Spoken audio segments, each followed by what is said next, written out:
Iran Israel पर बड़े हमले की तैयारी कर रहा है। साथ ही ईरान ने अमेरिका से कहा कि वह बीच में न आए। मीडिया रिपोर्ट्स के अनुसार ईरान ने वाशिंगटन को एक लिखित संदेश भेजा है। इस संदेश में ईरान ने चेतावनी दी है कि अमेरिका को बीच में नहीं आना चाहिए और नेतन्याहू के जाल में नहीं फंसना चाहिए। दरअसल हाल ही में सीरिया में ईरान के वाणिज्य दूतावास पर हमला हुआ था। ईरान ने इसका आरोप इजराइल पर लगाया है। इसी हमले के जवाब में ईरान इजराइल के खिलाफ कार्रवाई की तैयारी कर रहा है। ईरानी राष्ट्रपति के राजनीतिक मामलों के deputy chief of staff Mohammad Jamshidi ने सोशल मीडिया पर एक पोस्ट साझा किया है। इस पोस्ट में उन्होंने लिखा है कि अमेरिका को बीच में नहीं आना चाहिए ताकि वह हमले की चपेट में न आ जाए। जमशीदी ने कहा कि अमेरिका ने ईरान से कहा है कि वह अमेरिकी ठिकानों का निशाना न बनाए। हालांकि अमेरिका ने अभी तक ईरान के संदेश पर कोई प्रतिक्रिया नहीं दी है। अमेरिकी मीडिया के अनुसार ईरान की चेतावनी के बाद अमेरिका भी हाई अलर्ट पर है और इजराइल में अपने ठिकानों की सुरक्षा को लेकर चिंतित है। बीते दिनों सीरिया में ईरान के वाणिज्य दूतावास पर हमला हुआ था। इस हमले में ईरानी सेना के एक वरिष्ठ जनरल समेत 13 लोग मारे गए थे। ईरान इस हमले का आरोप इजराइल पर लगा रहा है, लेकिन इजराइल ने आरोपों पर कोई प्रतिक्रिया नहीं दी है। इजराइल द्वारा काफी दिनों से सीरिया में ईरान से जुड़े ठिकानों पर हमला किया जा रहा है, लेकिन ताजा हमला अपने आप में पहला है जिसमें ईरानी दूतावास को निशाना बनाया गया। ईरानी दूतावास पर हमले में हिजबुल्लाह के लड़ाके भी मारे गए हैं। अब हिजबुल्लाह के नेता हसन नसरल्ला ने शुक्रवार को कहा कि बेशक ईरान जवाब देगा, लेकिन उन्होंने कहा कि हिजबुल्लाह इसमें कोई दखल नहीं देगा।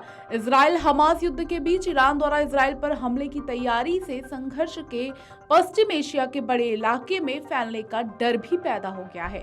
मीडिया रिपोर्ट्स में दावा किया जा रहा है कि ईरान के संभावित हमले को देखते हुए इजराइल भी हाई अलर्ट पर है और इजराइल में कई जगहों पर नेविगेशन सिस्टम बंद कर दिया गया है। इजराइल को आशंका है कि ईरान इजराइल पर हमले के लिए गाइडेड मिसाइल और ड्रोन्स का इस्तेमाल कर सकता है। ऐसे में नेविगेशन बंद होने से ईरान को परेशानी होगी। इजराइल में लोकेशन पर आधारित ऐप सर्विस भी बंद कर दी है। इजराइल सेना ने अपने सैनिकों की छुट्टियां रद्द कर दी है और उनकी तैनाती के आदेश दिए हैं। कई शहरों में एंटी बॉम्ब शेल्टर शुरू कर दिया गया है। बता दें, क्षेत्र में अमेरिका के कई बेस और दूसरे एसिड मौजूद हैं। गाजा जंग में इजराइल का बिना शर्त साथ देने की वजह से अमेरिका को डर है कि कई हमलों के जवाब में ईरान उसके बेस को निशाना न बनाए।